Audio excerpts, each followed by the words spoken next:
Bab 8. Pikiran dan hasilnya. Pada bagian ini, Anda akan mengetahui bahwa Anda bebas menentukan apa yang Anda pikirkan, tetapi hasil pikiran Anda diatur oleh hukum yang bersifat kekal. Bukankah ini pemikiran yang luar biasa? Bukankah bagus mengetahui bahwa hidup kita tidak mengikuti perubahan yang mendadak atau kecenderungan untuk berubah-ubah? Bahwa hidup kita diatur oleh hukum. Stabilitas ini merupakan kesempatan kita, karena dengan mematuhi hukum ini, kita bisa memperoleh akibat yang diinginkan dengan ketepatan yang pasti. Hukum inilah yang membuat semesta menjadi satu keharmonisan yang besar. Seandainya tidak ada hukum, semesta ini akan menjadi kekacauan, alih-alih keteraturan atau kosmos. Maka disinilah rahasia asal mula yang baik dan buruk. Disinilah semua yang baik dan buruk pernah ada dan akan selalu ada. Saya akan memberikan contoh pikiran menghasilkan tindakan. Jika pikiran Anda bersifat konstruktif atau membangun dan harmonis, hasilnya akan baik. Sebaliknya, jika pikiran Anda bersifat destruktif atau merusak dan tidak harmonis, hasilnya akan buruk. Jadi, hanya ada satu hukum, satu prinsip, satu sebab, satu sumber kekuatan. Baik dan buruk hanyalah kata-kata yang diciptakan untuk menunjukkan hasil tindakan kita atau kepatuhan dan ketidakpatuhan kita terhadap hukum ini. Pentingnya hal ini dijelaskan dengan baik di dalam kehidupan Emerson dan Carlyle. Emerson mencintai kebaikan dan kehidupannya merupakan simfoni kedamaian dan harmoni. Carlyle membenci yang buruk dan kehidupannya penuh dengan ketidakselarasan dan ketidakharmonisan yang kekal. Di sinilah ditampilkan dua tokoh besar yang masing-masing tokoh bertujuan untuk mencapai tujuan yang sama, tetapi tokoh yang satu menggunakan pikiran yang konstruktif sehingga hidupnya selaras dengan hukum alam. Sedangkan tokoh yang lainnya menggunakan pikiran destruktif sehingga mendatangkan berbagai jenis ketidakselarasan bagi dirinya sendiri. Hal ini menjadi selaras. Hal ini menjadi jelas bahwa kita seharusnya tidak membenci apapun, sekalipun yang buruk. Karena kebencian itu menghancurkan, dan kita akan segera melihat bahwa dengan menyimpan pikiran yang menghancurkan, kita menabur angin dan akan menuai badai.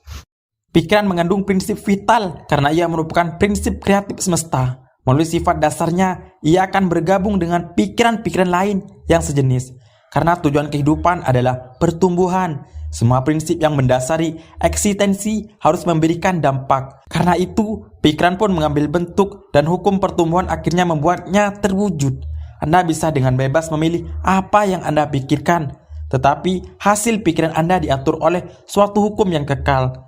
Pikiran apapun yang muncul pasti menimbulkan akibatnya di dalam karakter, kesehatan, dan keadaan seorang individu. Karena itu, sangatlah penting untuk memiliki metode yang dapat membangun kebiasaan, berpikir konstruktif untuk menggantikan kebiasaan yang sudah kita miliki dan hanya menghasilkan dampak-dampak yang tidak diinginkan. Kita semua tahu bahwa hal itu sama sekali tidak mudah. Kebiasaan mental memang sulit dikendalikan, tetapi bisa dilakukan. Caranya adalah dengan segera mulai mengganti pikiran destruktif dengan pikiran konstruktif. Bentuklah kebiasaan menganalisis setiap pikiran. Jika memang perlu, jika manifestasinya akan bermanfaat, bukan hanya bagi Anda sendiri, melainkan juga untuk semua yang mungkin akan terkena dampaknya dengan cara apapun.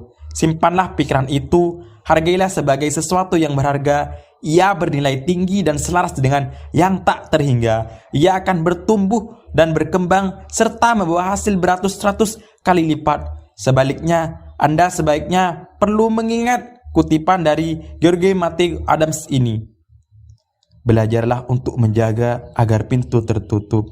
Jagalah agar tetap berada di luar pikiran Anda, di luar kantor Anda, dan di luar dunia Anda. Di setiap tempat yang minta izin masuk tanpa adanya tujuan pasti yang membantu. Jika pikiran Anda bersifat selalu mencela dan destruktif dan menghasilkan kondisi perselisihan dan ketidakharmonisan di lingkungan Anda, maka Anda perlu mengembangkan sikap mental yang akan menghasilkan pikiran konstruktif. Anda akan mendapati bahwa imajinasi merupakan bantuan yang penting dalam hal ini. Pengolahan imajinasi mengarah pada pengembangan tujuan yang akan memunculkan masa depan Anda. Imajinasi mengumpulkan materi yang digunakan pikiran untuk merajut kain yang akan dikenakan masa depan Anda. Imajinasi adalah cahaya yang dapat kita gunakan untuk menerobos alam-alam pikiran dan pengalaman baru. Imajinasi adalah instrumen hebat yang dipakai setiap penemu, setiap pencipta untuk membuka jalan dari preseden ke pengalaman. Preseden mengatakan itu tidak bisa dilakukan. Pengalaman mengatakan itu sudah dilakukan. Imajinasi adalah kekuatan yang dapat ditempa, yang mencetak hal-hal yang ditangkap pengindra menjadi bentuk-bentuk dan gambaran idaman baru.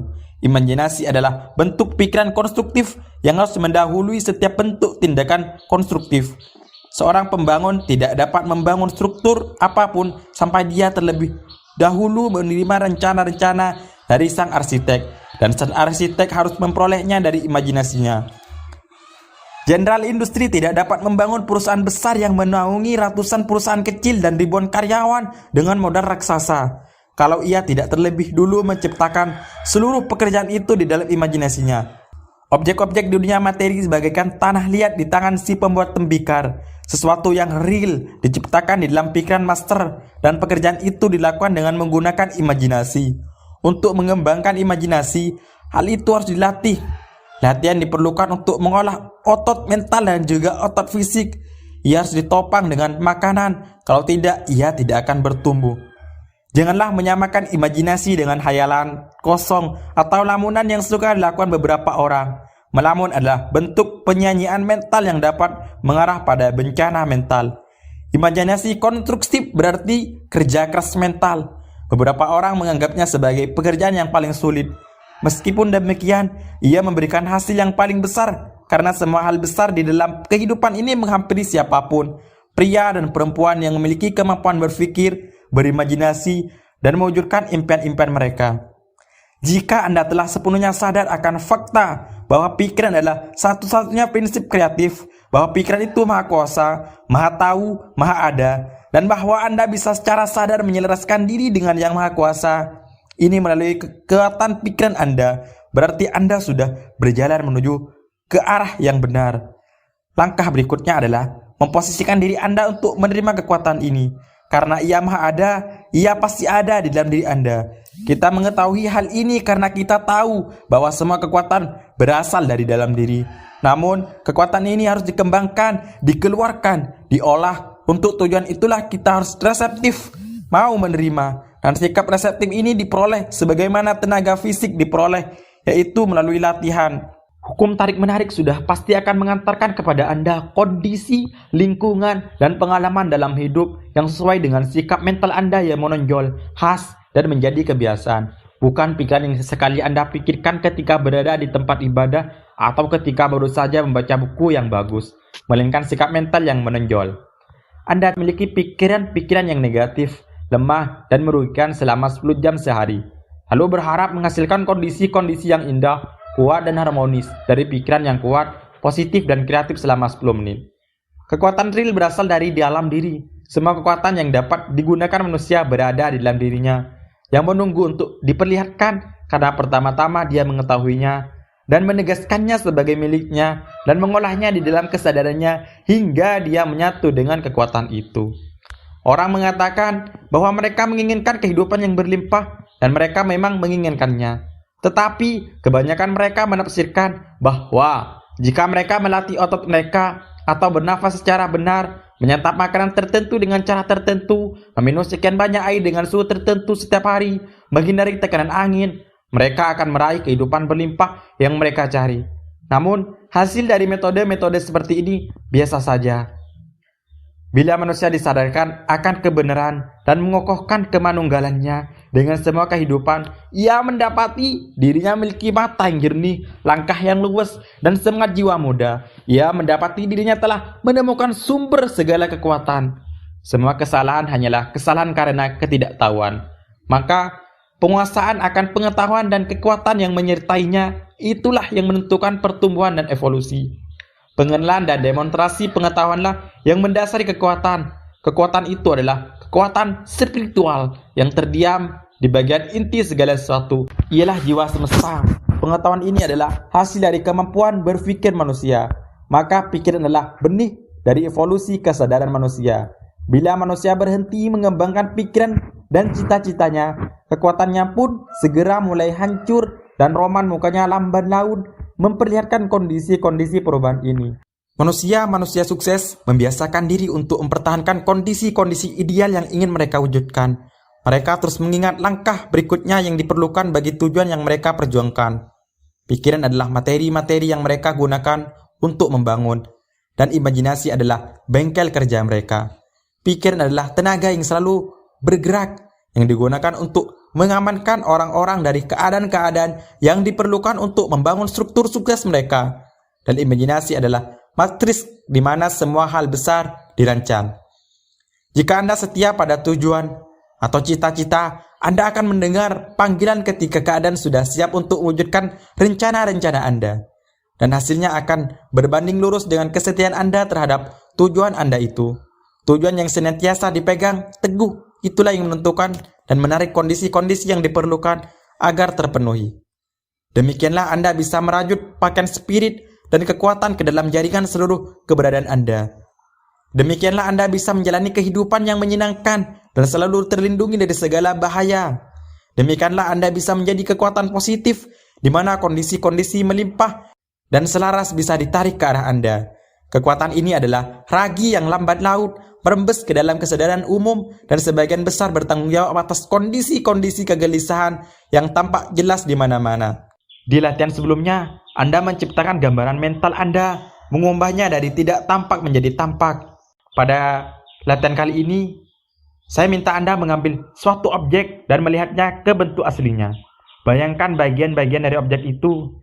Jika Anda melakukannya, Anda akan mengembangkan imajinasi, pengetahuan, persepsi, dan kebijaksanaan. Semua itu muncul bukan melalui pengamatan dangkal kebanyakan orang, melainkan melalui pengamatan analitis yang tajam dan mendalam. Hanya segelintir orang yang mengetahui bahwa segala hal yang mereka lihat itu sebenarnya hanyalah akibat. Hanya sedikit pula yang memahami sebab-sebab yang melahirkan akibat-akibat ini. Ambillah posisi yang sama seperti sebelumnya dan visualisasikan sebuah kapal perang. Lihatlah monster raksasa yang mengapung di permukaan air. Tidak terlihat adanya kehidupan dimanapun. Yang ada hanya keheningan. Anda tahu bahwa bagian terbesar di kapal itu berada di bawah air. Tidak terlihat. Anda tahu bahwa kapal itu sebesar dan seberat bangunan pencakar langit 20 lantai. Anda tahu bahwa ratusan orang sudah berada di posisi masing-masing dan siap menjalankan tugas. Anda tahu bahwa setiap departemen berwenang atas pasukan yang terampil, terlatih, dan piawai sudah terbukti kompeten menangani mekanisme yang luar biasa ini. Anda tahu bahwa meski kapal itu tampaknya tidak tahu apa-apa, ia memiliki mata yang melihat segala sesuatu berkilo-kilometer jauhnya. Tak ada yang terlepas dari pandangannya yang penuh kewaspadaan. Anda tahu bahwa walaupun terlihat diam, patuh, dan tak berdosa, kapal itu siap menembakkan proyektil baja yang beratnya ribuan pound ke musuh yang berjarak berkilo-kilometer jauhnya. Anda bisa membawa semua hal ini dan lebih banyak lagi ke dalam pikiran. Tetapi, bagaimana kapal perang itu bisa berada di sana?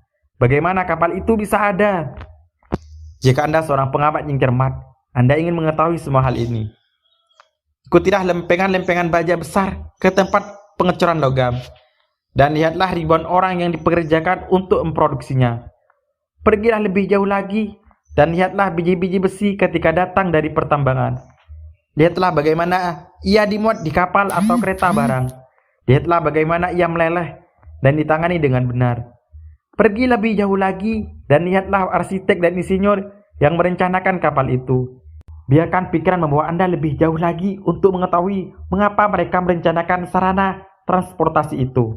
Sekarang Anda pergi jauh ke masa silam, ketika kapal itu masih tak berwujud dan hanya sebuah pikiran yang ada di otak si arsitek.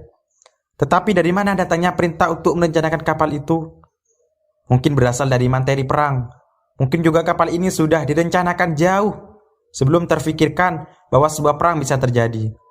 Dan Kongres harus meloloskan rancangan undang-undang untuk persediaan anggaran. Atau mungkin ada pihak-pihak yang menentang dan muncul pidato-pidato pro kontra atas rancangan itu. Siapakah yang diwakili oleh para anggota Kongres ini? Mereka mewakili Anda dan saya. Jadi, jalur pemikiran kita bermula dari kapal perang dan berakhir dengan diri kita sendiri. Pada analisis terakhir, kita mendapati bahwa pikiran kita sendirilah yang bertanggung jawab atas hal tersebut dan berbagai hal lain yang jarang kita pikirkan. Sebuah pemikiran yang sedikit lebih jauh akan mengembangkan fakta yang paling penting dari semuanya. yaitu jika seorang belum menemukan hukum yang mengatur bagaimana benda baja dan besi seberat itu dapat mengapung di permukaan air. Alih-alih langsung tenggelam ke dasar laut, kapal perang itu tidak mungkin bisa ada. Hukum itu berbunyi, besarnya gravitasi tertentu dari substansi apapun sama dengan bobot volumenya, yang berbanding lurus dengan volume air.